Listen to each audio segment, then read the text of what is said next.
Okay, let's begin the meeting. This is the meeting of March 14th of the Lehigh County Authority Board of Directors. It's being held remotely and also in person through Zoom. Everything should be able to be heard by everybody, and everybody should be able to speak when they want to. We're going to start the meeting by having a review, doing a roll call of the board to make sure we have a quorum. Okay. I'll do a roll call of the board followed by just a review of staff members present. So for the board, Brian Noggle. Here. Scott Bieber.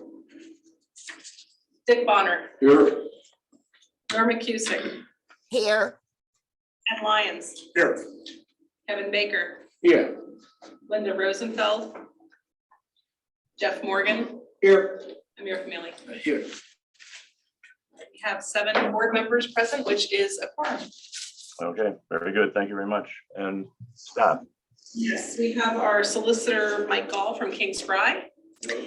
And then staff, in addition to myself, Lisa Gross, we have Ed Klein, Chris Mullen, Chuck Volk, Susan Sampson, Andrew Moore, Phil DePoe, Lisa Miller, Todd Marion.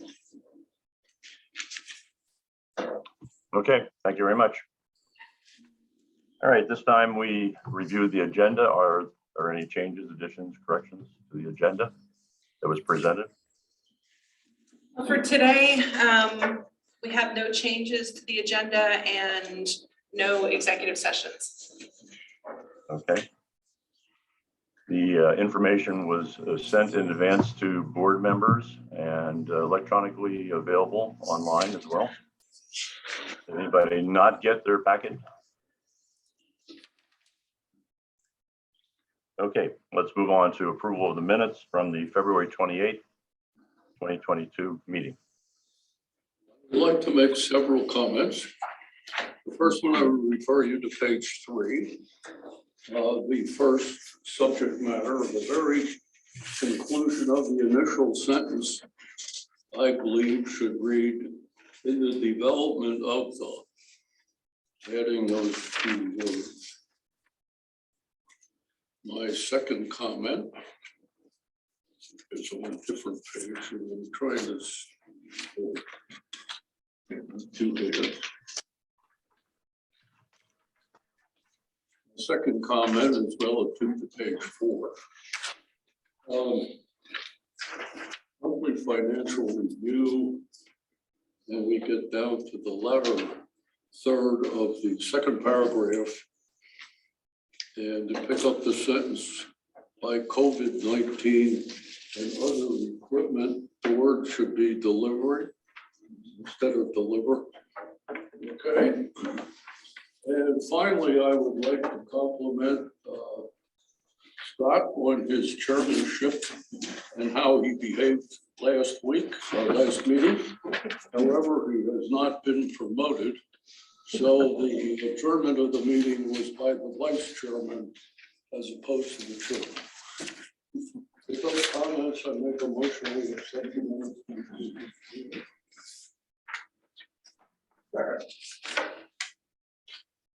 Okay, I did not hear who made the second. Motion by Dick and seconded by Ted. Any questions? All in favor, say aye. Aye. All opposed? And I abstain because I was not present for that meeting. Okay, at this point in time, we'll move on to public comments. Anybody in the public that wants to say anything that is not related to one of the agenda items, this is your opportunity to speak. No, thank you, Brian. No, thank you, Brian. Okay, thanks, Jenny and Brian. All right, moving on to action items, financial administration. The first item on it is a discussion topic, 2022 staffing review and budget request. Thank you. For this topic, I wanted to circle back to the board following the 2022 budget discussion, in which there were some new positions budgeted and not a lot of definition around those positions. So this is a follow-up to the board's request that we bring back a little more information about those positions. I do have a brief presentation to share with you all, and we'll go ahead and screen share. The presentation was emailed out and also posted on our website, so everyone should have access to it. Right, and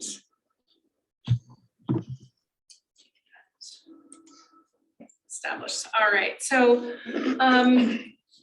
just as I mentioned previously, we added staff positions in the 2022 budget, specifically related to addressing the needs of our strategic plan. Employee development, process improvement, and asset management were the three areas that we included in the budget. And when the board approved the budget in October, the budget was approved, including the staff additions, but there was a request that before we fill positions related to process improvement or asset management, that we come back to review with the board what the job scope of those positions looks like. So that's what we're doing today. I'm going to first tackle process improvement, and wanted to just briefly share that the staff has spent quite a bit of time on a fairly lengthy list of process improvement opportunities and reviewed those to understand more about what our needs are, and really have determined that the manual process, financial processes, and some of our administrative processes is a driver for the requests that we made. And kind of getting down to the root cause, our financial software is a major challenge, and I believe we've spoken about that before. Our CFO has shared in presenting his reporting that there are certainly some challenges with how our system is configured, and that dates back 15 or more years when we implemented the system and did customize the system around our processes at that time, which a lot has changed in 15 years. So what we're facing today is a system that achieves what we need it to, but there's an awful lot of workaround and manual process that goes with it. And that really inhibits our ability to automate and integrate with other systems. When we look at the list of process improvement opportunities, we see about 40% of them are all related to this issue. So when we think about this pain point and what we're trying to achieve here, we're recommending a change in what we included in the 2022 budget. And specifically, what we like to do is reallocate the staffing budget for that position for process improvement, and instead use that funding to bring some outside help in to conduct a needs analysis and a roadmap for resolving the financial system issues. We've done some preliminary discussions with some consultants and believe the consulting costs will be in the range of $50,000 to $75,000 in 2022, and that is actually better than what we included in the budget, because staffing, as you know, includes benefit costs, recruiting costs, and several other things. Overall, this is the best value for those dollars. Moving on to the asset management item. We've had quite a bit of internal discussion about asset management. This is a big topic. It's cross-organizational in nature. We've had some internal teams discussions in January and February working on defining asset management and assessing our current status. What is the work we need to do now versus later? What's the roadmap forward for asset management? And really getting at this question of what staffing is needed to support the program. So I just wanted to take a moment to share the definition of asset management that we came up with as a team. That's shown here as an integrated set of processes to minimize life cycle costs of owning, operating, maintaining, adding, and replacing assets at an acceptable level of risk while delivering desired levels of service. That's a lot packed into this one definition, and just breaking it down a little bit, we look at things like minimizing costs, managing risks, and achieving service goals as really goals of the program. but the focus is still on what's in the middle of the sentence, which is about owning, operating, maintaining, adding, and replacing our assets. How do we make good decisions about those things? And in our internal discussions, we've come to the conclusion that system maintenance and tracking it is really the first building block of asset management. And when we've talked with other utilities and learned more about how other utilities are handling it, certainly that is a common theme in how other utilities are addressing asset management. We took a little time to investigate some activities that we're doing and really assess where we are. We have some categories shown here. We looked at 25 specific activities that we're doing. And what we came up with are really two groups of activities that we think we really need to focus on first and foremost as it relates to asset management. So in the blue category that's shown at the top, it's all about data management. Things like how we handle our inventory system, having a updated asset registry, identifying assets and tracking critical assets. We have staff in place that is working on this and actively engaged in this work. We think that we're well positioned for that to continue and continue to improve. The items that are listed in green are more of the maintenance level activities that we seem to have some gaps in terms of staffing. So we talk about tracking our maintenance activity, developing condition assessments or capturing asset condition information, or preventive maintenance planning. Those kinds of activities we don't have staff capacity to get to the next level. So when we talk about what we're suggesting for staffing, we're really suggesting a kind of a three-step approach. Number one is reorganizing our technology group so that the cross-organization collaboration can happen and be a little more visible. That group already exists, just a kind of a reorganization of that group. The second one is really the focus of today, which is adding a maintenance focus position within the plant operations group. And I'll get into a little more detail on that one. And then the third piece is a future item to consider future leadership of the asset management program. And there's some consolidation of functions that could happen as part of that. So at a high level, our organization structure is listed here, showing the various parts of the organization. And I want to draw your attention under the heading of Director of Service and Technology, that's Chris Mullen sitting in that position. The IT group has a subgroup that is managing our GIS and our CMMS system. GIS stands for Geographic Information System. CMMS stands for Computerized Maintenance Management System. And this group consists of 3 individuals, and those 2 systems really form the basis of our asset management data structure.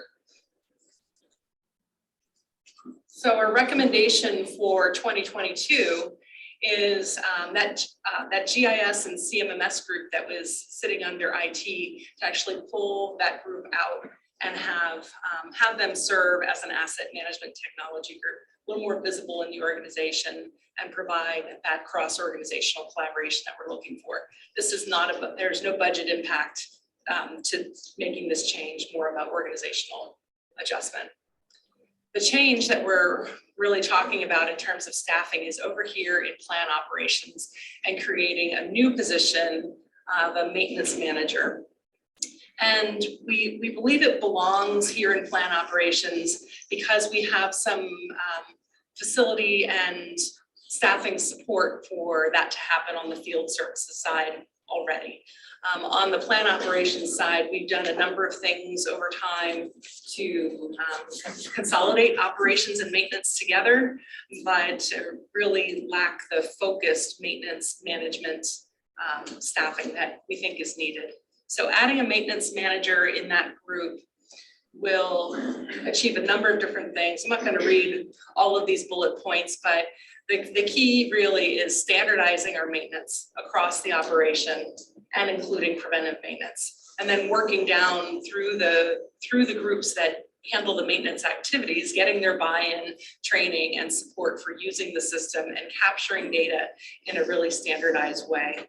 That information is really going to drive how we make decisions about prioritizing capital improvements and prioritizing what we spend on maintenance and rehab within our systems.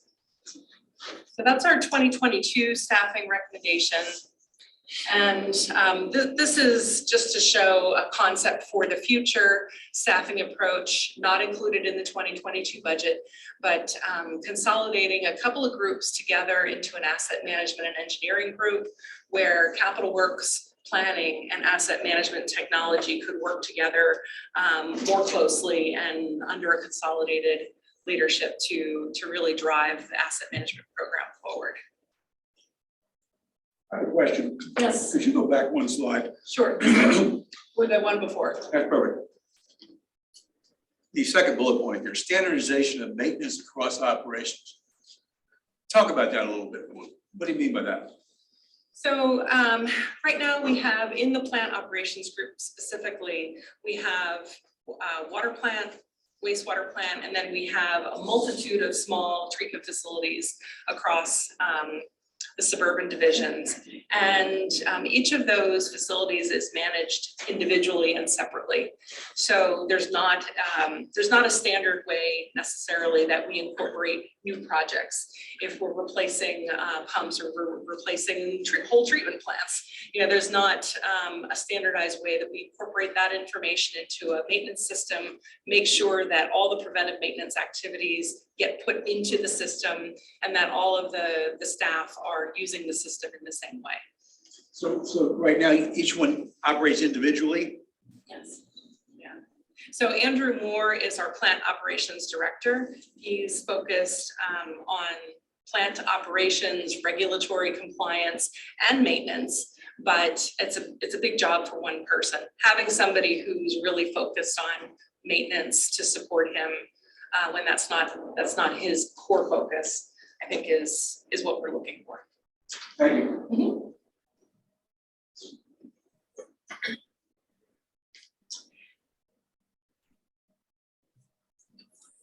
That's what I have. So trying to do it somewhat streamlined way and talk about the two parts, process improvement and asset management. The board's request was that we take some time to really think about these two positions and what we intend to do with the 2022 budget dollars. And this is the path that we're planning to move forward on, but certainly happy to have board feedback or suggestions along the way, if there are any. Have you selected the organization that you will use to instead of hiring somebody, you're going to really do a study, I guess, correct? Have you picked the organization? We have spoken with three. I think you mentioned this already. Okay. Yeah, we've spoken with three. We have a proposal from one that fits in the price range that we talked about. We're waiting on proposals from the other two. But we expect that price range to be. Good. Yeah. Lisa, can you go back to that last org chart, please? Sure thing.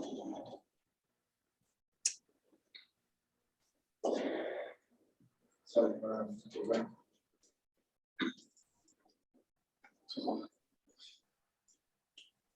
This one? Yeah, please. Just gonna put something up for the board to think about. I think with the way we have gone, instead of hiring a CI person, I think we have saved about $100,000. So you got $100,000 sort of from the budget that we approved that you're not going to be utilizing this year. And to me, the role of the director of engineering and asset management is a very critical role. I think I applaud you the way that you have gone and tried to create and unify organizations. And I think having that person which have influence how the organization is set up rather than bring him at the end when you have done all the work, it's just going to create a lot of barrier maybe. So by the time you go and hire a person 6 months from now, right, and you already have $100,000 in your budget that that you're not going to be utilizing. So by the time we bring a person, we are not adding, even if you hire this person this year, we are not adding any amount of dollar to our people budget. So I was wondering if the board is open to the concept that we allow Lisa to start looking for the this director of engineering asset management and bring in, start now, maybe by next year we will hire someone to come and take that post.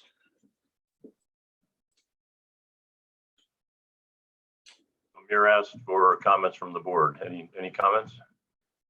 Thoughts? I think it's a good idea. It's gonna take a while to hire and find somebody, I can tell you that from personal experience of folks I know that are retiring and they're looking at other engineering firms to hire people. So it's definitely gonna take some time.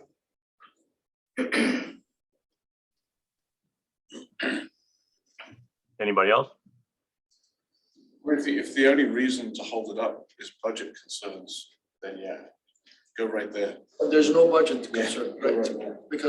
But the move that Lisa has made has saved $120,000. A full FTE cost is about $180,000. So consulting 80, so you get $100,000. By the time you hire a person 6 months from now, so you gotta pay only 3 months of the cost of that person, so. Where do you find somebody like this? It's going to be a very difficult position to fill. And, our group's preference to focus on maintenance first really is thinking that's where the immediate need is, and the long-term need is still in maintenance. And we're going to be more likely to find candidates in that realm now and fill that need now. For this longer term position, this director of engineering and asset management, we're likely going to need to do a national search and really take our time. And in this job market, it could be not a position that we can afford to fill in our current pay structure for some period of time. So it's definitely going to be a difficult one to fill.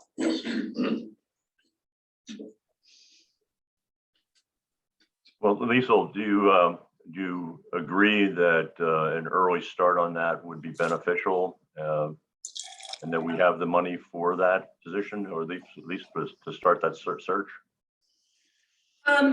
Yes, I think that, ultimately, this is the organization structure that we're shooting for down the line. I think that it is going to take some time to fill. I just don't want to get, I don't want to say distracted with trying to fill this position. Absolutely want to get the maintenance piece in place, because I think from a staffing and task, sort of perspective, that's where we need the help the most right now.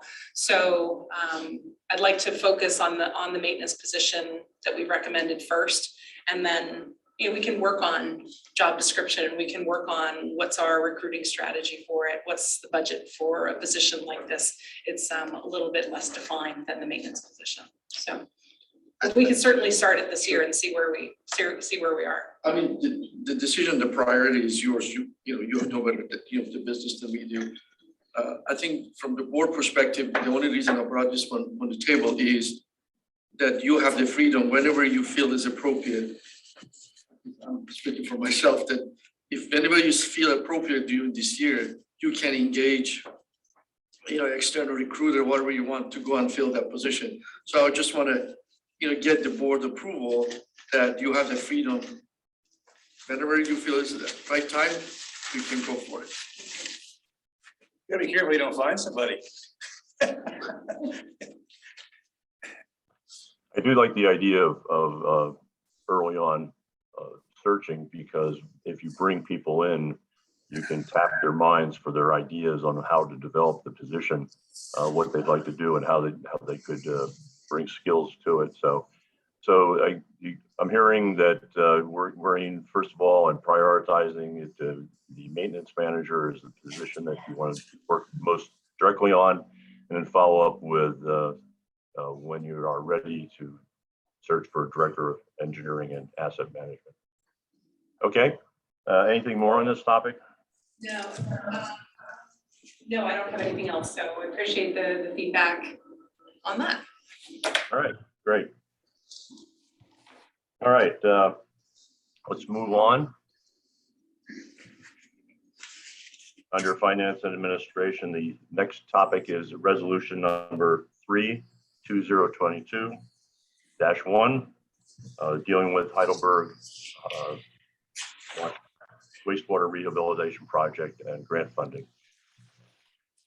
Are you prepared to address this? Yes. There's two, actually. Yes, that you have in your packet two resolutions, each for a different project. The first one is for Heidelberg Heights, and the second one is for Western Lehigh manhole rehab.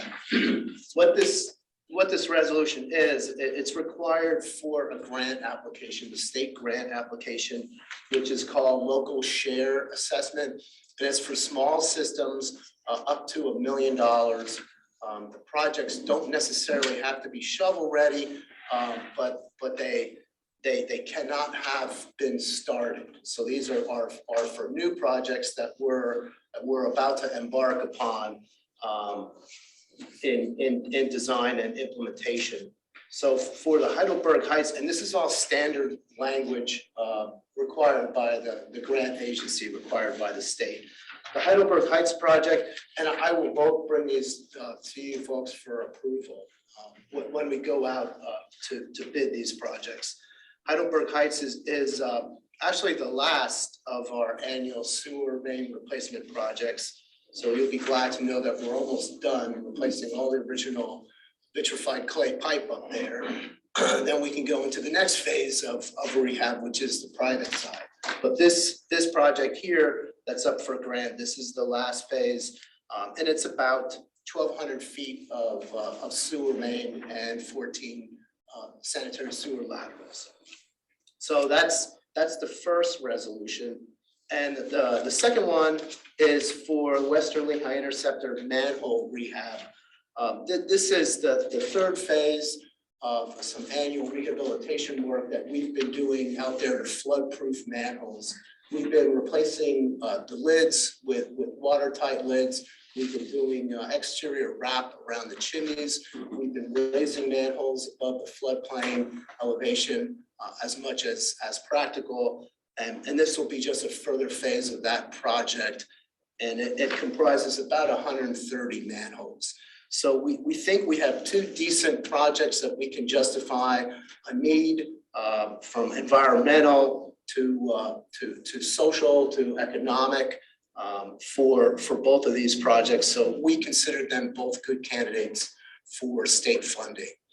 And that's why we're asking for the resolution adoption, which is basically standard language that you agree to submit an application, which incidentally is due tomorrow.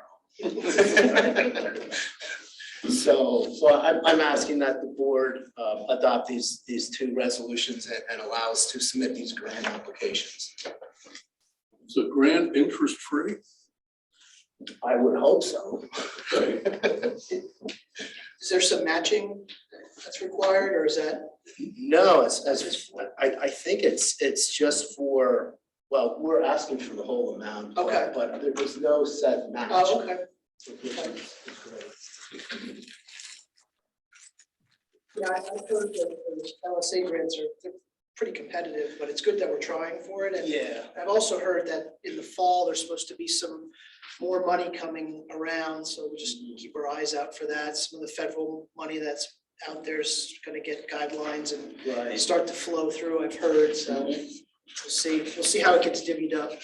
Yeah, I mean, that's a good point, Jeff. It is very competitive, but we don't know unless we try. Who Absolutely. decides who gets what? I don't know who at the state, it's a grant board, I guess. And the language is not necessarily a function of disadvantaged communities. They don't say anything about demonstrating low to moderate income. We can easily demonstrate the need from an economic and environmental aspect. You know, of course, for Western Lehigh capacity, which Phil talks about every single meeting, to Heidelberg Heights in our consent order and agreement. from DEP to reduce overflows and bypasses at the wastewater plant. So we figure these are easily justifiable. I don't know what the metrics are of how they decide, how many points we get, or, how preferential our projects are. I know enough to be dangerous. It goes, I think, to the Commonwealth Financing Authority, CFA, and some of the money that's out there is a little bit more available based upon your state representative, your state senator. Yeah, but as Chuck said, there are other grants that go through, like Penvest, for example, and you have to show financial need and things like that. These LSA, in my understanding, is they're a little bit more flexible on who can get the grants. So it's a good one to apply for, because you're not going to get knocked out right away because you haven't met the economic criteria. The local share program is actually funded through the gaming industry. So the casino in Bethlehem is kind of paying toward this. It used to be that you could only apply for local share assessment grants in the communities where the casinos are, and they've changed that criteria so that it's available statewide for infrastructure and projects that kind of meet the needs that Chuck was talking about. Is it a full, or is there an opportunity for a partial? I'm not sure if they would award us a partial. I mean, we're asking for the full project amount, but I don't think we've ever been successful in getting one of these grants. So I really don't have any track record on this particular program. Anything helps. Yeah, definitely. I was just wondering if there are any politics involved with any of this stuff. No. Well, the point is, if there is, should we be doing something about it, or? Yeah. We can certainly do some outreach on it. Yeah, find out what's, so I want to know who makes the decision out there and how do they make it, I have not done a grant application for this particular one, but I know other grant applications I've worked on. We send out a letter to the local, representative and senator and say, hey, we're applying for this grant. Okay. Any assistance that you might be able to provide would be great, just so they know about it. Yeah. It goes to their office. I don't, like I said, I've not worked on this one particularly, but other ones that I've worked on, we've done that. So it can't hurt. Yeah, for sure. Make sure that happens. Okay, I'll put our solicitor to work here. Would you please read resolution 1 and number 2? Just you do it one time, please. Yeah, I'll just read the title. Everyone has the written document already. So resolution number 3-2022-1, authorizing the submission of a Pennsylvania statewide local share assessment grant request, designating Lehigh County authority officials authorized to execute all documents and agreements in connection with the requested grant, and assist in obtaining the requested grant and providing for other miscellaneous matters. And I'll just note that this resolution number is for the Heidelberg Heights grant request, and it's in the requested amount is $455,000. It authorizes the authority's chief executive officer and the chief financial officer individually and collectively to execute all the documents and do everything that's necessary to pursue the grant request. So that's the first resolution. You want to vote on that first and then do the second one? Well, I don't think it's necessary to reread the resolution wording itself, but how about mentioning, well, all right, let's vote on this one first. And then we'll do a voice vote on this, please. Well, first of all, I need a motion. I make that motion. A second. Scott, and who was the other one? Amir. Amir, okay. Motion made and seconded, resolution has been read. Let's have a voice vote on it. All right, so voting for resolution 3-2022-1, Brian Noggle, Yes. Scott Bieber, Yes. Nick Bonner, Yes. Norman Cusick, yes, Lyon, Yes. Kevin Baker, Yes. Jeff Morgan, Yes. Amir Famili. Yes. 8 yes votes. Thank you. All right, that passes. And the second one, Mike? Resolution number 3-2022-2 has the exact same title as the first resolution, and the wording is identical except for the project for this resolution is to rehabilitate and upgrade flood-proof approximately 130 manholes located in the western Lehigh interceptor system in the county of Lehigh, and the grant request is for a grant in the amount of $615,000. Okay, need a motion and a second? So moved. I second it. All right. I couldn't identify who those motion and seconds were. Ted and Amir. Okay, thank you. Any questions? Voice vote, please. Okay, so the vote is for resolution number 3-2022-2. Brian Noggle, Yes. Scott Beaver, Yes. Dick Bonner, Yes. Norma Cusick, Yes. Matt Lyons. Yes. Kevin Baker, Yes. Jeff Morgan, Yes. Amir Camille. Yes. 8 yes votes. All right, thank you. Very good. And Mike, you did a great job on it. Thank you. Thank you. Thank you. All right, moving on now. We have a wastewater issue for discussion. Lions Island Sewer System Act 537 planning update. So for this one, this is responsive to some of the discussions we've been having over the past few months about various projects, and Phil has a great detailed presentation to offer. This was also emailed out to board members and posted on our website. Take it away, Phil. All right, good afternoon, everyone. This is the first update formally since September of 2021.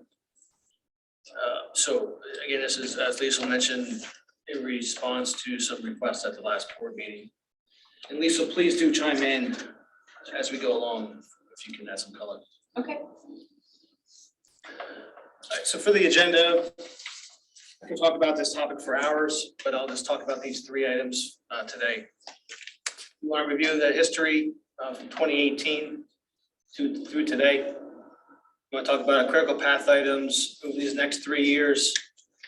And then I'm going to do a brief review of the past and current consultant authorizations since 2019. Okay, so recent history.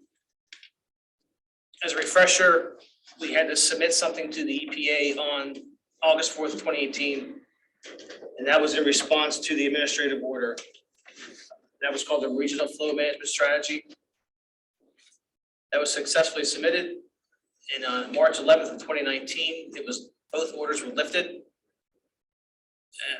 And of course, during that time period, the rains had already started. It started in November and didn't stop until July of 19. During that 8-month period, Clines Island, the plant itself was fine. There was no discharge problems. What happened was that it violated a Chapter 94 permit number. The permit number was 40. It exceeded that 3 times. It exceeded that in 3 months in a row, twice. So that is why we're talking right now, because of that violation at the plant. From August 19 through December of 19, there were negotiations with the KISS signatories about how to proceed. And what DEP allowed was a 2020 connection management plan. And they gave us 1.5 million gallons of connections with the stipulation that we do a interim 537 plan. And of course, that was submitted September of 20. And DEP approved the interim plan last June. And what that plan did was give us an additional 3.1 million in connections. When I say connections, I mean every municipality had to provide their best attempt for new planning modules. So we have about 4.1 million gallons of new modules in the bucket. That bucket, was supposed to go through 2025.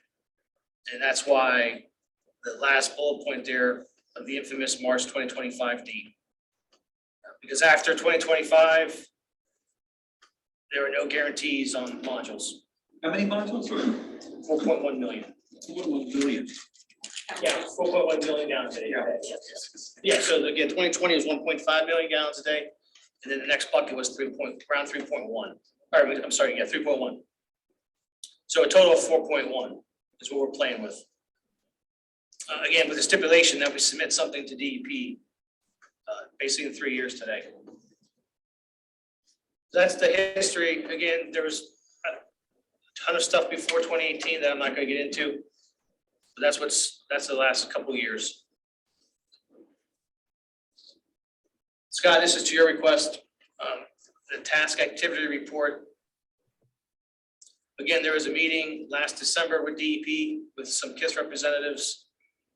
And we went over the final checklist like I talked about last board meeting. With this, we call it the TAR. This TAR, it lays out the consultant's efforts per section of the 537. Again, there's 8 sections in the 537 plan. And that second to last bullet point, Chuck and Jeff could probably chime in here too. I guess in the past, 537 used to be funded by the state for reimbursement and has been funded with 10, 15 years. So in the past, we would submit this and we would get 50% back. And there's no more funding for reimbursement.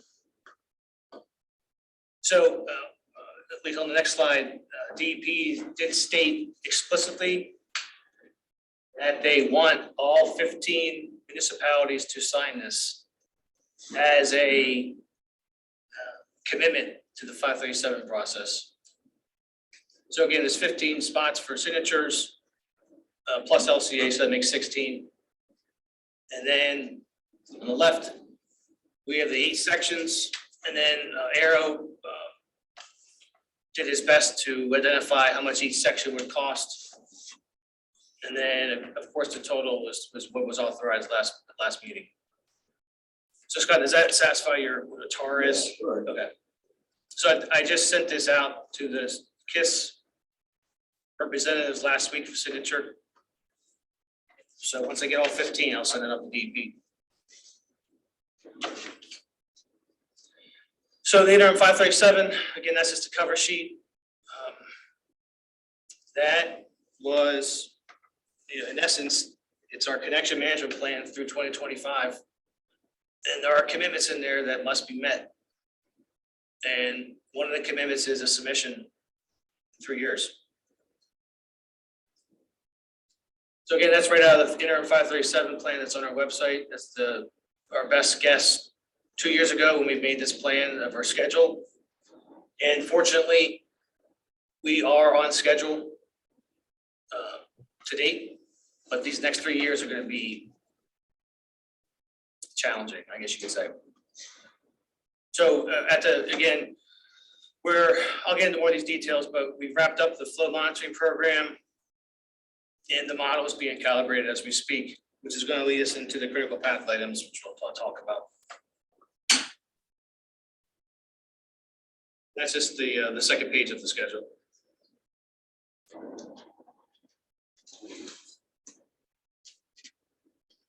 Critical path items, this is a super simplified slide. Again, this is only through the next 3 years. So we've been working on, over these past couple of years is all the front end, trying to preload as much as we can for the actual plan itself. But then, of course, we had to do flow monitoring last year, which was completed. And you can't just accept the data at face value. You have to QA/QC it. So that was also completed. And now Arcadis is working on the calibration of the model. And again, it will be the first time where the entire system will be modeled. Again, we've done parts of Western Lehigh. The city had an old model from 7 years ago, but none of the other signatories. So this will be the first time all 15 players are in the model. That will be done by the summertime. And that's going to lead us right into the preliminary screening of alternatives. Again, all the work we've been doing to date has been an attempt to load as much as we can into that topic, particularly the pre-treatment plan option. So we have, again, we're not reinventing the wheel because we did this 8 years ago for the Western Lehigh people. So Western Lehigh has a grasp of the alternatives. It's the other folks that are not quite clear yet. So once we get that preliminary screening of alternatives identified this fall, we will start doing the model runs. And then some of the alternatives will drop out. And we'll have, say 5 main alternatives we're going to focus on. And somehow we have to come to a consensus as a group on the selection of that alternative. And there's a lot to that. Bill, do you have timetable for the screening of the alternative and final decision? So the preliminary screening will occur this fall. This fall. This fall. Where first we have to identify what the alternatives are. We have to get consensus with the group to do the runs. Then we'll do, say, 10 runs, 10 different alternatives. Say this time next year, that'll be whittled down to 5. And that will lead us into the final screening of alternatives. And then that will lead right into how we're going to pay for it. And So how we, what would these alternatives look like, kind of, just like a, well, so the 2 simple alternatives, either you stay like Klein's Island, you start at the bottom, and work your way up the system. That's the one main alternative, right? Second main alternative is direct discharge for the pre-treatment plan. So those are your 2 main alternatives, and of course, there's like different iterations within all of that. So those are the 2 big, the 2 big drivers that we were trying to, with these past 2 years, we were trying to see if we could flush out that pre-treatment plan alternative, if we could find a reason not to do it. And we've come a far way since 2 years, but it's still, there's still one more potential option with that. So again, that's all the stuff that AECom has been working on with Jacobs, which I'll get into. So this is a good slide to summarize the 3 main components that we're talking about. Again, the pre-treatment plan option, the past 2 years have been heavily focused on that particular option. Again, the Klein's Island itself, there's going to be a wet weather piece that we have to deal with. Regarding the dry day piece, our projections to date indicate that we will be below 40, which is the value of the plant. So our projections through 2050 do not indicate a dry day expansion is needed. But the caveat is that second to last bullet point under that middle column, there's still allocation issues. So if we stay at Klein's Island, we still have, how are we gonna resolve the allocation problems? And there's no answer yet. And then, of course, the column on the right is where all the money is gonna lie. As you can imagine, starting at the bottom of the system and working our way up to Upper Macungie will not be cheap or easy. But that's where the bulk of the money, and that's why you'll see soon that the bulk of the money spent to date has been on that far right column.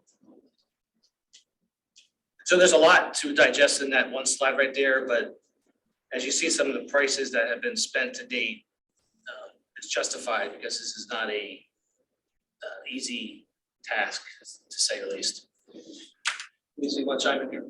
No, you're doing a great job. Do you want to see the the Visio? I skipped over it to get to this Oh, yeah. because it was. Yeah, sure. excuse me, I have a question. Phil, could you expand a little on the hydraulic capacity allocation to signatories? You mentioned that could be a troublesome issue. Are we talking about the EDUs, allocation of EDUs? So, there's 40s at the plant, Right. and it gets divvied up 7 different ways. So for example, LCA has 10.78. I see. We need more. Can't get more. We need more, we can't get more, because it's all been allocated. 40 million gallons has been allocated to all different signatories, including the city. No one is willing to sell it. Phil, I have a question. There was a re-rate study, I thought that was trying to be done, taking the plant from 40 to 44. Where does that stand, if I'm remembering correctly? That was done 7 years ago, and that was assuming that, well, it was done 7 years ago, and that was assuming that it would be expanded no matter what. But we can't, it's not logical to expand the plant if it's, say it's 32 right now. And the plant's 40, but it's flowing 32. So why would DEP allow you to expand it to 44? That's the logic right now. I thought the re-rate study was just on paper, though, no physical improvements or anything. You would get the capacity, then you would be able to sell it to whoever would need it. So what was done with the re-rate was the hydraulic capacity, which is a chapter 94. So that has nothing to do with allocation, Right. nothing to do with loading. It was all just that paper number that chapter 94 is tied to. So yes, so the plant's still 40 for allocation purposes, but it's 44.6 for chapter 94 purposes. So the DEP's not letting you sell that extra 4 million gallons? We haven't had the discussion yet. Okay. Well, what are you just telling me? You don't see any way to exceed our request for our use of 10.7 MGD? I mean, there could be some creative solutions. Well, wouldn't the 44 solve that problem? Well, I think we can't mix the two up.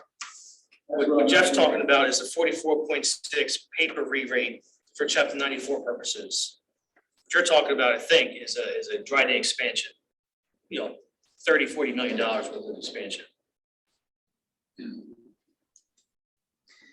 You're talking about 30 or 40 million dollars we'd have to spend to actually be able to use that 44.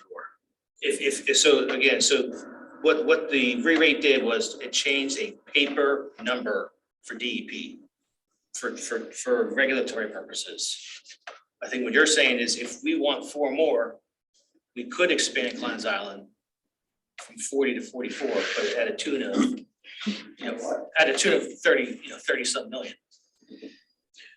And would there also need to be like conveyance and improvements as well to meet that? So if LCA were to go from 10.5 to say 12.5, you'd have to do conveyance improvements as well. So Yes. that's Yeah. tied into why you can't just sell that capacity that you got through the paper. Yeah, that's a good way to put it, yes. This is all gonna be in the 537 final plan. Yes. So, I don't understand how we can re-rate it to 44, but then at the same time, we gotta spend all that money to actually be able to achieve that. I can Allow allow, the 44, doesn't that mean the plant can handle 44 as is? it can handle a lot more than 44, but it has to do with, this is a complicated topic, but there's, if you want to get, if LCA wants 4 more MGD, there has to be physical construction done at Klein's Island. And potentially in the conveyance system. That's a given. Yeah. So. So that's why the pre-treatment plant option is enticing, because we can get allocation that way. How much does Allentown take? 18.82, So that's 28 there on the 40. yes. And 40 has been, in the 70s, Klein's Island went from 28.5 to 40. So it's been since the 70s. Yeah, so it's been 45 years, 50 years. So part of the issue, and this is, we're just talking about engineering here. Yes. The engineering work that we're doing, big part of the issue is the intermunicipal relationships and the agreements, because we're, as Phil has mentioned, the plant is rated at 40 million gallons per day, and we're only flowing 32. Last month, it was 29 million gallons per day. There is capacity in the plant, but contractually, LCA only has 10.78. The city has the 18.82, and other municipalities have their portion. So if we have the right to exceed that 10.78, but there's contractual penalties and consequences to that. Which just happened 2 times during the weather, happened twice back-to-back years. How much are we flowing now? Of our 10.7, how much is about 9.2, something like that. During the wet years, though, we were at 11.5, pushing 12. So we know that we need the capacity, and we have also, we're flowing 9.2, but we've sold the full 10.78. So, Boston Beer, for example, doesn't use all of their capacity every day. You sell 200 some gallons to a home, it's tied to the property, but they're not always flowing 200 gallons per day. So you put all those pieces that we've sold together, and we get to the 10.78, but the actual flow is less because conservation and other factors. So When you say we sold it, that group of gallons that we sold, that's being used up by Upper Macungie, Lower Macungie, when they make their request for EDUs. That's where they take it out of. Yeah. Now, do we still owe those, how many gallons did we get on loan from Boston Beer? Do we still owe that back to them? Remember that? we do. They loaned us 200,000 gallons for Coca-Cola, Ocean Spray. And is that right? Yes. So that's still in the works. Like, that's still at Ocean Spray, but we have that accommodated in how we manage our connections. So that's really a non-issue. Okay, good. Is there any way we can get for our meetings, the monthly running show of the construction of the connection management plan, what we have and what's being used as it's being subtracted out? Yeah, yes, Any way yeah, you can provide that to us? yes. So we can see how the EDUs are being sucked out of it? Yes, we have to submit a quarterly report to DEP. Next one is due in a month. So I can get you Yeah, it shows up there. I can get you something either next meeting or the following meeting. I think it would be important to see that. I think of the 4.1 bucket, we've taken, don't quote me on this, 1.6 out of it. So there's a substantial amount left, but that's it. So that's just gonna be my question. So it looks like you're okay until 2025 because you had 4.1, you've used 1.6 to date, so you still have Yeah, get some to left for 1.6, the next but 3 years. And the thing also is that DEP doesn't care about our contractual intermunicipal agreements. What they see is the 40 million gallons per day that the plant is rated at, and what's the performance of the system. So we were able to negotiate and discuss with DEP what our next few years of planning would look like. And they agreed to allow these connections to happen in all the municipalities. That's kind of irrespective of the allocation that we technically have or don't have in each municipality. So that's an issue that has to be resolved as part of this process. Are they giving you any credit for I&I work? Not anymore. No, that's all gone. I mean, the model, I'll get into that, but when we do the model, Arcadis needs to know what people are doing so the model can take credit. So we're not oversizing infrastructure. So I know they used to do that. They would allow, if you did so much work, you could free up some connections, but that approach is not being. That's called the SCARP, and DP toss that aside. But the improvement of I&I are true what we send there is gonna, I mean, regardless they give credit or not, the volume goes down. So in reality, you see that benefits that you can take advantage of. So if we were to, on the 4.1 million gallons that's in our connection management plan, if we were to butt up against that and need more, DEP would be looking at things like that. How much I&I work will be done? There's also some situations where maybe a commercial property put in some kind of flow reduction process and they don't need all their allocation, they can turn that back in. So there's ways to address it that way. But at this point, DEP gave us the connections for the next, for that 5-year period. And This sounds all terribly complicated. You have no idea. Is this the best way to run the show? I mean, is this? well, this, I'm sorry, Phil. Yeah. This is set up here on the screen intentionally side by side because we're trying to do all this work at the same time. And that makes it more difficult because there's a lot of interdependence between what we're going to find out on conveyance side versus the treatment side.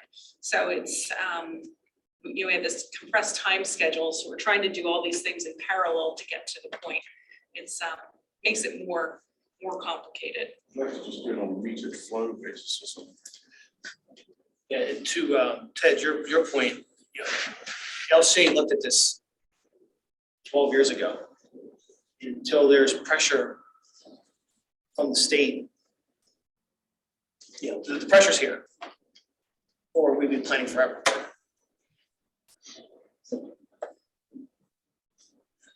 So, yeah, Lisa, you can Do talk you want about me to it. explain Yeah, this sure. one? So this is, I mean, there's a lot on this screen and I don't expect us to get into the details and everything. But this is kind of actually a simplified critical path diagram to show, you know, over the planning period, the different components that have to happen in parallel. So on the DEP side, this is where Phil kind of continues to try to help people to understand where we are. We had in 2020 a connection management plan for 1 year, and then DEP approved a 5-year connection management plan through that interim 537 process.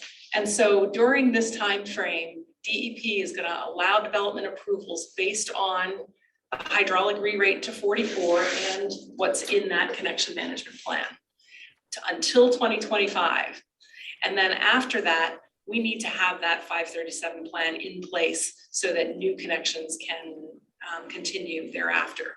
So all of the stuff underneath the DEP side is for us to get to this point where we can submit that plan to DEP. We have the Western Lehigh group that's working or had been working on flow modeling and you know, doing analysis of the Western Lehigh side with one of the primary thrusts being how do we address that Trexlertown bottleneck situation? That's in the interim 537. We need to get that done during this planning timeframe also.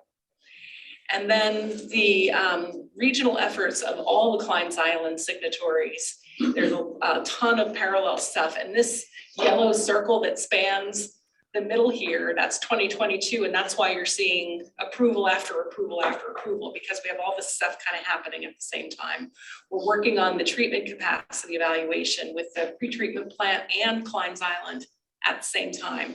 We're working on the modeling for the signatory I&I program. We're working on the model calibration. And the signatories are working on their I&I source reduction plans. All happening right now at the same time. All of that is needed so that later this year, as we get into the end of 2022 and into 2023, that we can do that more detailed alternatives analysis. Although these are all inputs to that. And then we have this kind of big unknown on the financial and institutional or the intermunicipal stuff that we're beginning to work on now with regional collaboration and what the agreements are going to need to be to achieve all this stuff. It's kind of hard to do that until we know what the alternatives are going to be, but we're starting to get concepts together. All this stuff goes through DEP, is that correct? It will at the end. Yes. And this is just for our little corner of the universe right here in the Lehigh Valley. And you write that across the state. How big is DEP? Are they like? Not big enough. Like drinking from a fire hose? I mean. DEP is absolutely limited in terms of staff and resources. So they're really looking to us to do the work, put the plan together and meet their guidelines, because I think Phil had shared with you some of the checklist. The checklist that goes into the 537 plan is 15 pages of items that have to be included in the plan. And if we're following their checklist, then we'll have a plan that is technically and administratively complete, but the engineering and all this, the financing, all that stuff is up to us to figure out.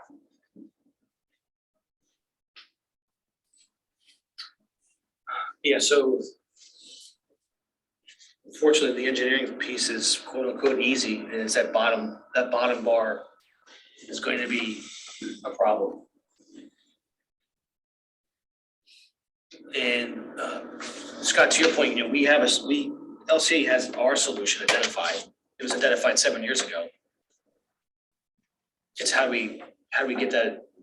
How do we fit our solution in with the other problems that will be identified this year is the challenge.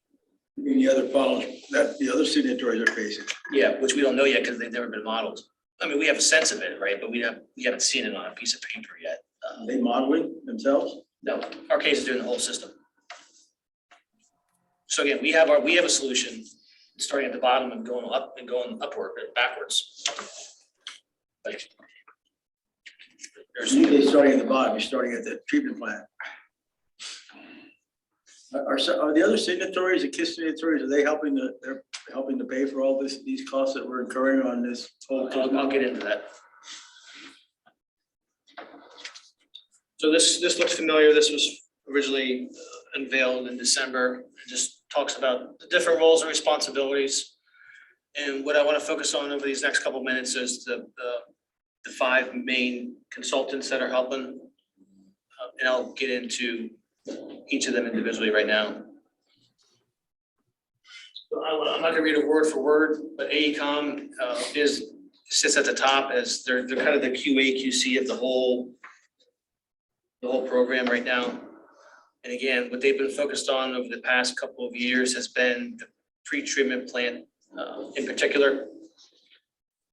And they've also, of course, they identified some routes for the force main. And we're talking about, the wet weather piece at Klein's Island and the whole DRBC aspect, and of course, the planning tool that they developed.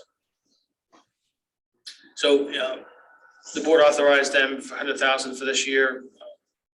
And we're going to continue to hone in on the pre-treatment plan option. And again, I just want to reiterate, all this work that we're doing is going to go in the 537 plan. So the book, I think Jeff mentioned this last time, this thing's going to be volumes of backup work that we're going to provide to DEP. So again, AECOM kind of sits at the top and they're overseeing the 3 other main players. If you look at the overall project management and looking from the 2025 and working backward on what is the critical decision that we have to make. Because if you don't make that decision, what's going to happen is going to impact the timing for 2025. Is that accountable for that? Well, we're going to offer, say we'll have the final screening, we'll have 5 alternatives, right? Just to say 5, different pricing. Say alternative A is X amount, alternative B is Z amount. And we're going to come up with a consensus as a KISS group to select that alternative. And that's where it's going to be tricky, is coming to consensus on the selection. So who's managing that, for example, saying that in 4 months we have to make this decision? If we cannot make a decision, the 2025 is going to slip to 2026. Who is managing that overall timing of the project management? Somebody has to have the overall project management responsibility. It's myself and AECOM and Arcadis are the 3 main players. And of course, we talk to the KISS people every month. Well, not to put more on Phil's very broad shoulders, but I mean, ultimately Phil's the driver. These consultants all report to him, and so he's watching their outputs and he's taking the input from the signatories and the city and the regulators and always monitoring that progress against this deadline. And we have a much more detailed critical path project set up for how to get from point A to point B. So I guess we're just going to, who has control of this? Does someone have the baton here? Or is this like a herding cats or? it's a little bit like herding cats. Phil is ultimately on the LCA side, but there's 15 municipalities that have the ability to change the scope of the work and change the schedule of the work by not wanting to participate or having a different opinion or bringing in their own consultant that has a different opinion. It's very much like herding cats, right, Phil? Yes. At the end of the day, somebody has to communicate to the DEP saying that, our plan is going to be delayed for 6 months because we could not meet, this, at this point, we could not make that technology decision, which direction we're going to go. who's going to make that fight? It has to be one person to make that decision, communicate DEP. Is that AECOM or is Phil? It is, I would say it's Phil. Yeah. Yes, and by extension us. No, I understand that. I'm just trying, because in project management, somebody has to come and say, hey, we did not meet these critical things. Therefore, everything after that is being delayed. So but we have to communicate to DEP, or we have, a compressed plan that we can meet that target. So I'm just trying to see who is accountable. That I think the answer is It Phil. goes back to me. And just, not to make it more complicated, because I know you want a person, and it is Phil from LCA's standpoint, but DEP absolutely looks at the city of Allentown and LCA as partners in this. And so I brought up the task activity report again, because you'll see they're looking for signature from Mike from Arrow, because he's the one authorized to do the work, as well as LCA and the city as the primary drivers for this work. They're not, AECOM's not involved, Arcadis not involved in the relationship with DEP. Right, it's Mike and myself directly with DEP. Okay. And he's aware of the schedule, and he's commended how much, work has been done to date. And he said, if you get closer, you need more time, we'll talk. Who's he? Scott Novotnik at DEP. He came in 2019. And we've been following his direction since.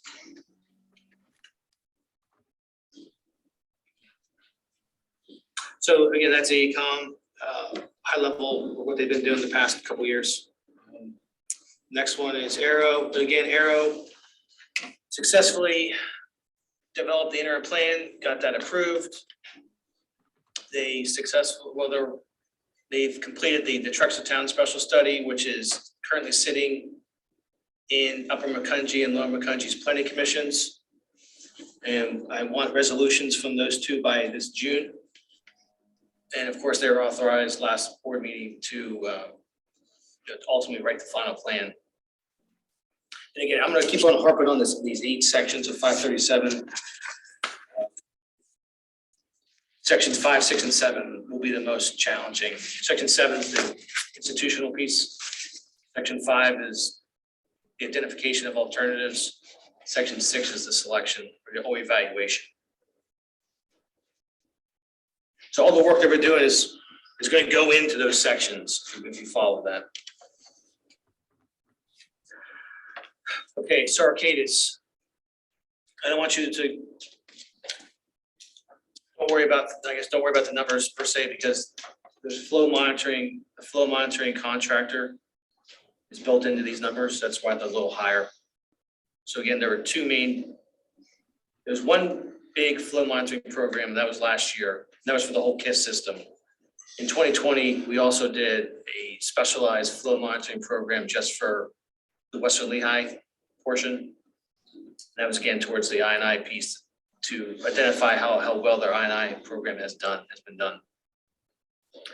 And along with metering, you also have to do the QA/QC of the data, and that takes up a lot of time and money. So that's why the numbers are skewed for Arcadis. But back to Liesel's point, the money for the 537 solution is in the collection system. So we have to get this right. And that requires a sophisticated model, among other things. Jacobs, they're solely focused on the pre-treatment plant. They've done multiple studies in conjunction with AECOM to identify solutions that meet DRBC requirements. And of course, DRBC's tune changes. So that's another challenge. And of course, they're authorized to do the pre-treatment plant master plan, the first ever. So Jacobs has a gigantic role here as well. Kleinfelder, they work for both city and for LCA. The gentleman at Kleinfelder is the regional expert of Klein's Island. And he helped us with numerous studies over these past couple of years. He helped us get the re-rate for the hydraulic re-rate for the Klein's Island. He did a peak capacity study. He did a max month study. We're working on what weather solutions. He serves as on-call help for me. So he's been busy since 2019. So this, I forget who asked the summary, I think it was Ted. This is how this is just consultant authorizations since 2019. This is how it shakes out. I do want to point out that the city funded number, I have to obtain city approval before any of that is authorized. So the city is fully aware of what's going on to date. And then the city funded, that's paid out of the city's AO bonds that they took out in 2020. And that gets shared amongst the entire KISS group. And then, of course, the LCA Suburban Division is just shared among the Western Lehigh group. And the Allentown Division is shared among, I guess, Lisa, how do you want to say it? Everyone but the city, technically, right? And the Allentown division costs go through all the signatory agreements, just like the. That's right. Yeah. So not only is the engineering difficult, it's the financial piece of keeping track of the money. So, bottom line, 4.7 to date, and a lot of that is again tied to metering. About $1 million of that was tied directly to metering, maybe a little bit more. So regarding future authorizations, it's hard to say at this point. Of course, Arrow, Jacobs won't have a ton more to do, maybe Kleinfeld a little bit more. It's AECom and it's Arcadis are the two drivers moving forward. Any questions on that high level look? We haven't received any resistance from other signatories about helping to pay for these expenses so far. It goes on the quarterly bills that they receive. No resistance, no. To your point though, I don't know what they're gonna do about the tar. Yeah, right. So if they don't sign that, I guess that's a signal. Just to add a little color to that answer, I think that the signatories have been supportive of these expenses. They understand them. They have exposure to the consultants because Phil brings them into meetings and all of that. But what I do feel from the signatories is a little bit of resistance regarding how long we've been working at this. We've been working at this for 15 years. 15 plus. And so the signatories are absolutely wanting to see the end of this process, and let's get to common understanding of what the projects are and what that's going to cost us, because we've spent an awful lot of time and money on studying it. So I think we agree with that. We're anxious to get this done and submitted and moving forward. And to that point, I think, Scott, you may have asked this, and I brought this up last time, that the SCARP was the Western Lehigh's connection management plan for the past decade. So this has been a problem since 2009 and before. Right. So now the time's up. So we have 3 more years of planning, and then it's time to start building stuff.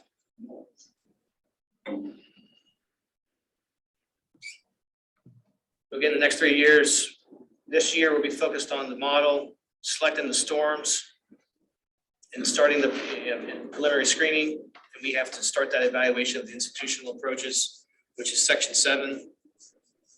All of next year will be trying to whittle down the preliminary alternatives into a more manageable, 3, 4, 5. And then, Amir, to your point, sometime in 2024 or before, we have to be firm on our decision. So the next 2 years, we have to make a decision. So it's going to take all of 2024 to determine how to pay for it. How big will this project be? At the end of the day, all this planning to build this thing, to engineer it and build it, what's your guesstimate? Just ours? Not the whole thing we're doing here. But we don't. The problem is we don't know the other people, but we know ours roughly. It's over 300 million. So if you threw some take a wild ass guess on 500 million. When we say 300 million, you're talking about just the Western Lehigh group. Yes.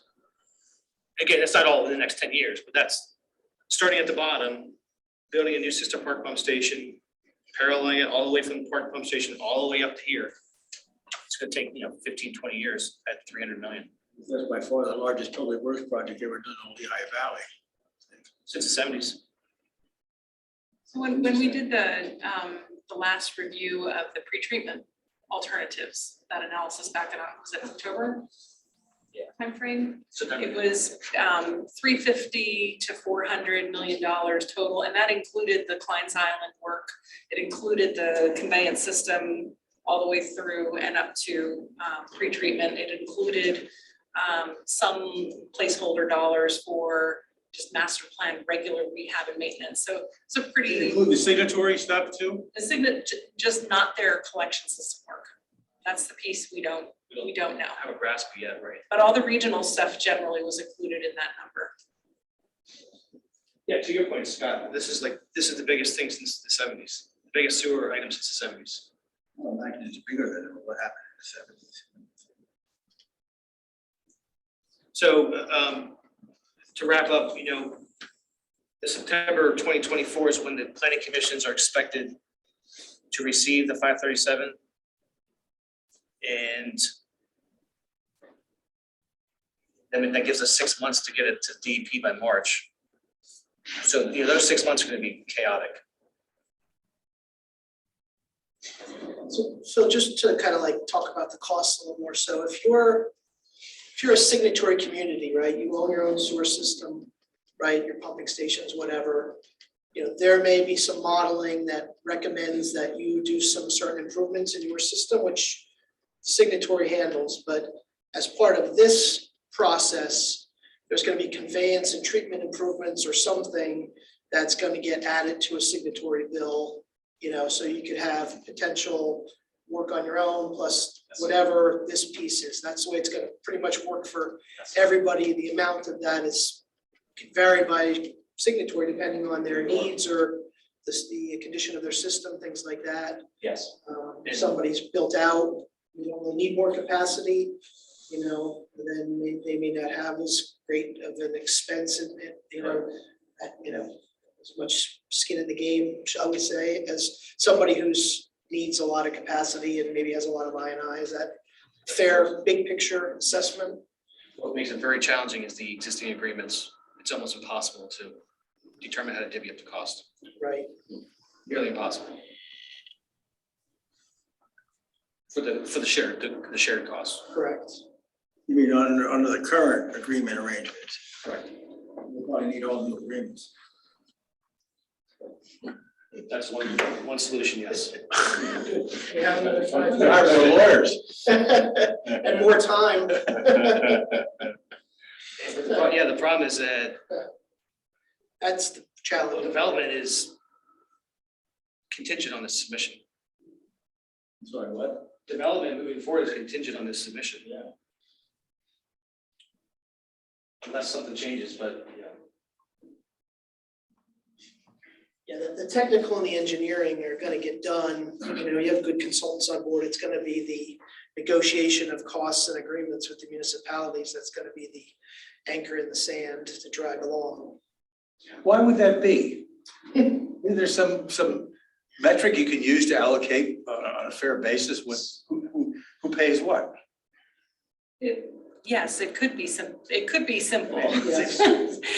However, the current agreements going back to, in some cases, the 1950s, don't contemplate the current regulatory structure or these projects. So this is all new stuff that really isn't captured in the agreements. And some of the agreements are,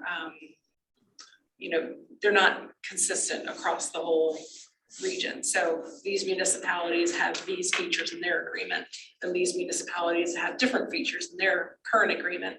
And, everyone's kind of in some ways tied to the way that things were done. So trying to break those molds and come up with something that is simple, that we can easily communicate and illustrate we have some work to do on our end to try to do that. But it's gonna be difficult. There's 15 boards and councils that need to understand it and approve it. And what's the stick? I mean, lawsuits or, I mean, at the end of the day, if we can't agree on this stuff. No development, Yeah. that's the big thing. That'll start the lawsuits. Which may or may not carry weight equally with each municipality. Yeah, so I think that, I think there's two sticks. One is the agreements themselves, their potential for lawsuits around how they're applied and, the rights and terms that people feel like they have with those old agreements. Those are valid legal arguments that we'll probably have to walk through.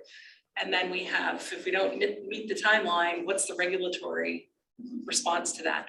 They give us more time? Are we under a consent decree? All development stops, but only in these cooperating municipalities and not in those.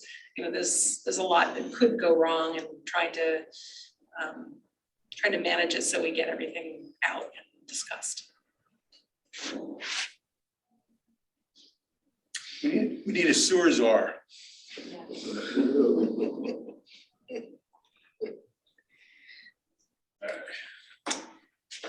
Thank you, Phil. Good job, Phil. Nice job, Phil. Any further discussion on that topic? I think that was a very good summary of everything and the difficulties that we'll be facing. Phil will be facing.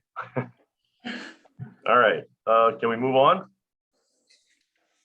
All right, let's move on to the next topic, which is the purple papers in our packet. Also digital board packet pages 12 to 20. Western Lehigh Service Area 2022 nighttime weiring. It's a budget amendment request. Seeking approval. Oh. Should be a little bit quicker. To give you some background, there's been multiple metering projects within the Western Lehigh group since 2010. And the whole purpose of these metering projects is to identify specific areas where we can tackle the inflow and infiltration problem. And it's still a problem. And what the intent with this authorization is to use the 2021 metering data that was part of the and what Arcadis did was they took the data for everyone and they created a rain-derived inflow and infiltration analysis, which is a sophisticated analysis to slice and dice the data. And they've completed that. And they've been in, first step is, that's the third step actually. You meter, then you do the QA/QC, then you do the analysis, the rain-derived I&I analysis. So now you know the bad basins. Now you have to go further in and you have to identify within those basins the problems. Because if you take the basin and you say, well, that basin's bad, but you don't know where. You just have a broad brush, that basin's bad. So with the intent with this authorization is to go into a basin and try to find specific neighborhoods that are bad. And there's two ways to do that. You can do, this is called, this is the SSES portion. This is the field survey. There's two ways to do it. You can do micrometering. We could put more meters in to try to find the neighborhoods, or you can use nighttime weiring. And nighttime weiring is quicker, cheaper, and that's the recommendation. So what nighttime weiring is, we're not talking about inflow with nighttime weiring. We're talking about infiltration.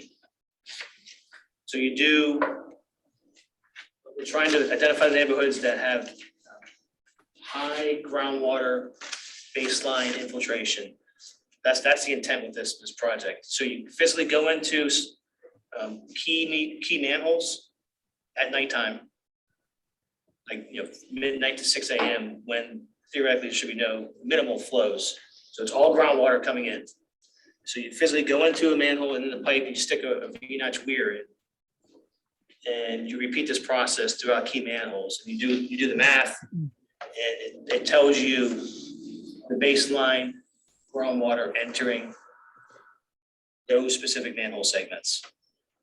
So if it's not bad, then you don't, then the recommendation is not to rehab that particular neighborhood.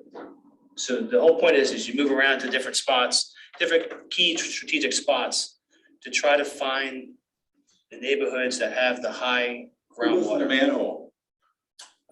In this case, it's gonna be 6 different people from Arcadis physically going in for 2 months.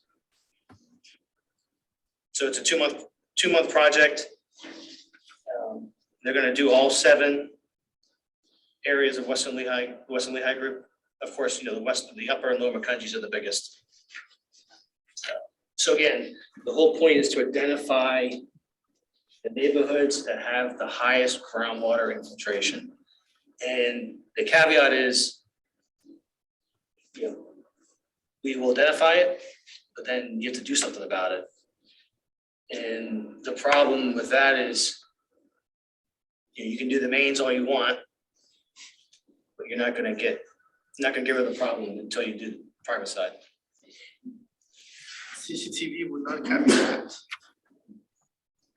It can, but it's not the recommended approach. This is the more quicker, more efficient, more proven mathematical approach.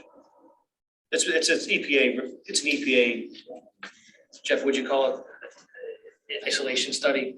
Yeah, You said that's what it used to be isolation. called, the flow isolation study. And then actually having people out there physically inspecting things, you're opening manholes, you might find a source there, you might find some house that's in between the manhole you looked in and the manhole where the weir is, that could have, a sump pump. So you actually have the opportunity to find potential behind the curb sources as well. It's something that's been done forever. Chuck said he's done it, I've actually done it a long time ago. So it is it's an older approach, but you got people, you got eyes on the situation. It's really a worthwhile effort to fine tune your II investigative work, because the meters only give you the basin or the sub basin. So it's definitely a worthwhile effort. How long do you have to take the measurement? They do a couple manholes a night. So physically, I think it's a couple minutes per manhole, then they just move to a different spot. There's confined space entry and all Yeah, that that's- stuff. yeah, that they have I'm to do, right. Yeah. I believe the proposal mentioned, I don't know off the top of my head, 220 manholes they're gonna do. So it's 240 miles of pipe. So a rough benchmark is $1,000 a mile to do weiring. So then we give that information to the municipalities who own the collector systems and say, okay, you guys got it. The problem is though, is again, the private side, it has to be a holistic rehab for the reduction. You mean the private side to decide from the lateral into the house? Yeah, well, yeah, the tap at the main, and then at least a portion of that back, but again, that costs money, and who pays for that? It's a political And the problem. municipalities would have to pay for that. Sometimes the ordinances say it's the homeowner's Oh, responsibility, okay. So it gets really messy. so it's a political problem. Well, at least most of the townships now are requiring when a house goes up for sale, they're TVing the laterals, the building sewers. Right.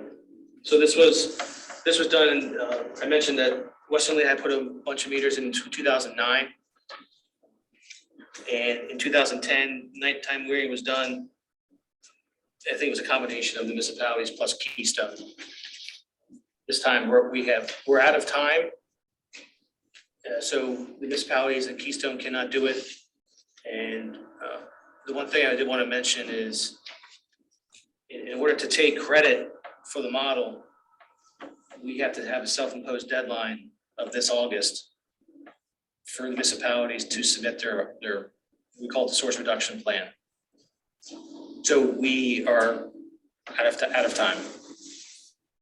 So that's why this will be done over these next couple of months, and then that will give the municipalities a handful of months to come up with their plan if they want to take credit for I&I.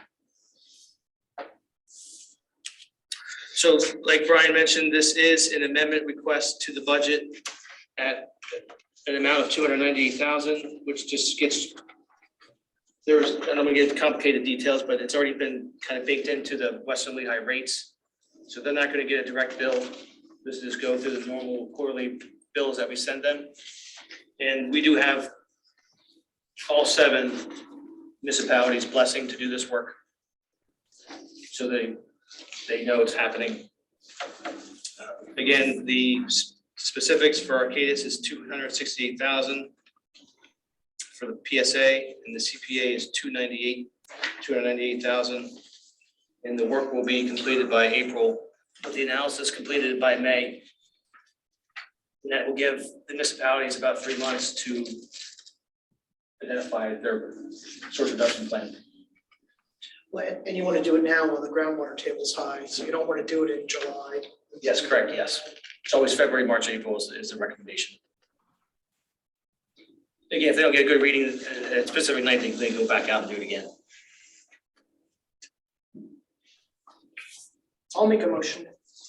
All right, motion made by Jeff. Second. All right, seconded by, sorry, Ted, by Ted. All right, thank you.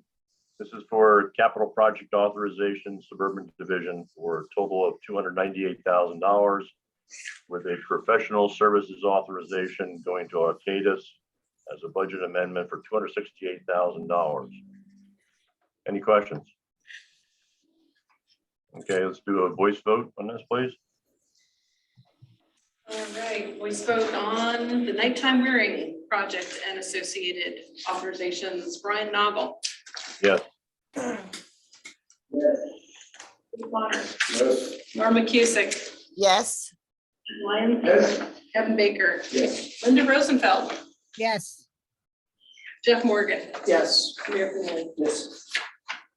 Have 9 yes votes. Thank you. All right, thank you. Moving on to the next topic, it's the salmon papers in your packet, digital board packet pages 21 through 29. Sanitary sewer collection system INI source reduction program plan year 3, seeking approval. Yes, this is my last one, I promise. For today. So this is the 3rd year of the city's I&I program. And if you recall, about an hour ago, I talked about that August 2018 submission. With that submission, the city identified 5 years worth of projects that they wanted to complete. And this is the 3rd year. The 5th year has actually been morphed into other projects, so next year will be the last year for the city's obligation for that submission. And then it switches over to the LCA, which I can talk about later. So again, this is the 3rd year for the city's I&I program per that EPA submission. And just like year 2, we are doing, I guess I should back up. This area was identified in 2014 as being an area of problematic. So it's taken, data from the past, and the best estimate of the problem area was identified. And this is again the 3rd year. It's focused on the east side of the river and the west side of the river. That's the area of focus. With this, we're at the phase of the implementation of the project, or the execution of the project. So all the prior stuff has been completed, and now we're at the actual project portion. And with this project, we're doing heavy cleaning, grout sealing of joints to try to stop baseline infiltration, and then the recommendation is to do cure and replace liner where it's appropriate. And Amir, to your point, a lot of this was identified via CCTV in 2014 as the source of this. So again, there's different ways to identify project. They just happen to do CCTV for this. With a mixture of some other things as well. So that's the source of the project. And again, we're trying to get rid of the baseline infiltration. We've already done the inflow, some of the inflow pieces with the city prior. So again, those are the three main components for this year. The project was advertised on late January. We had a virtual pre-bid meeting, mandatory, February 8th. We received bids late February. We got 6 bids. The past 2 years have been Standard Pipe Services, and it looks like they were 4th this year. So the low bid was Vortex Services, and they are actually, they were acquired. I should back up. They used to be called North American Pipeline Services. They're out of Jersey.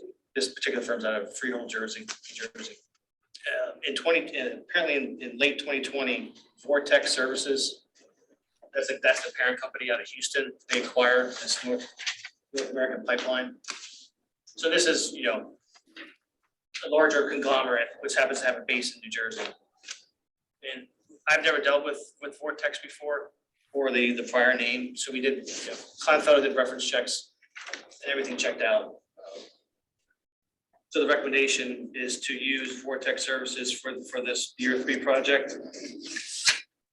And along with Vortex, we're doing this on behalf of the city. We're executing this project on behalf of the city, the lease requirements.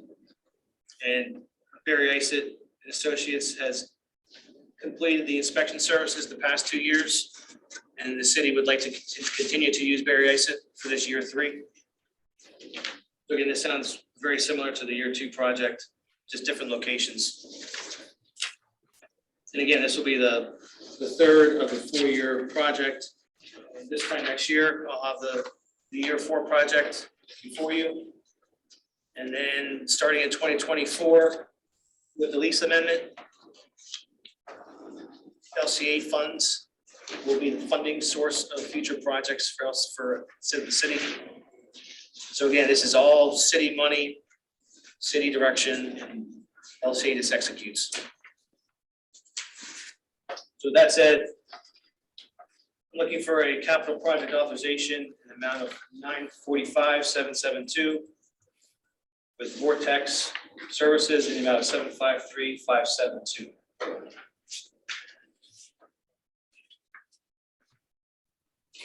I'll make the So motion. moved.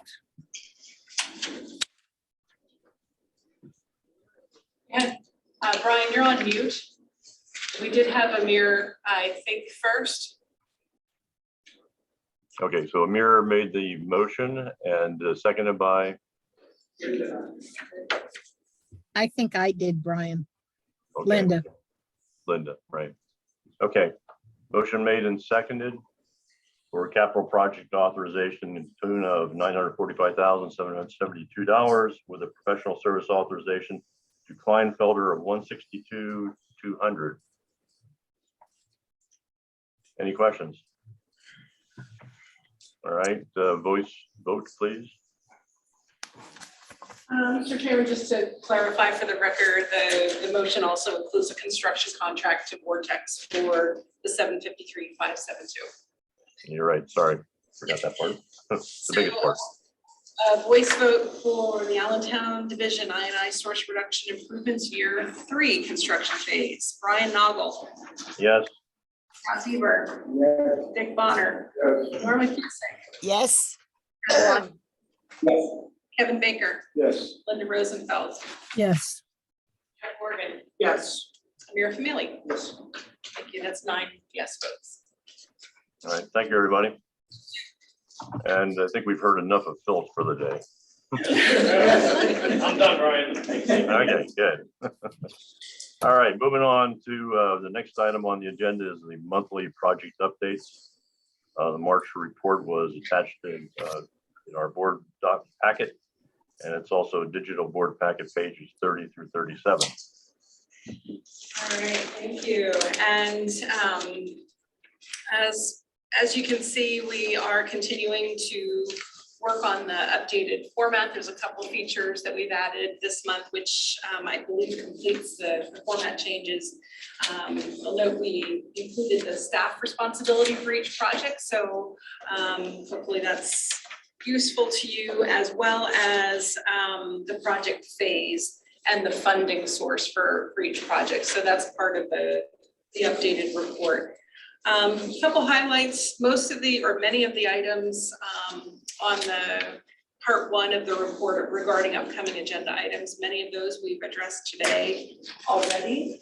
At our next meeting on March 28th, we'll of course have our monthly financial review and monthly operations report. We'll also add in a preliminary review by Chuck and Ed Klein on the suburban division capital plan and the administration projects in the capital plan. And then we'll also be asking for approval on digester cleaning project at Klein Island.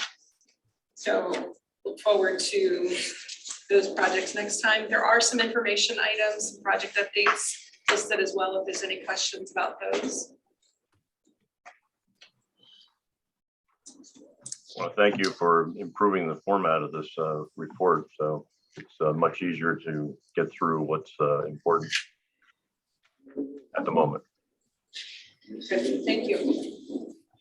Any questions on the report? Okay.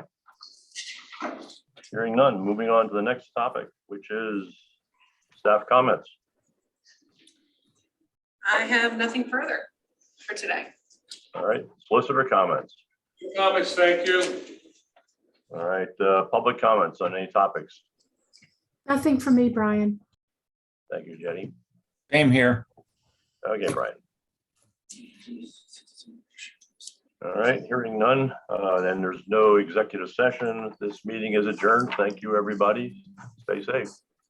Thank you. Good day.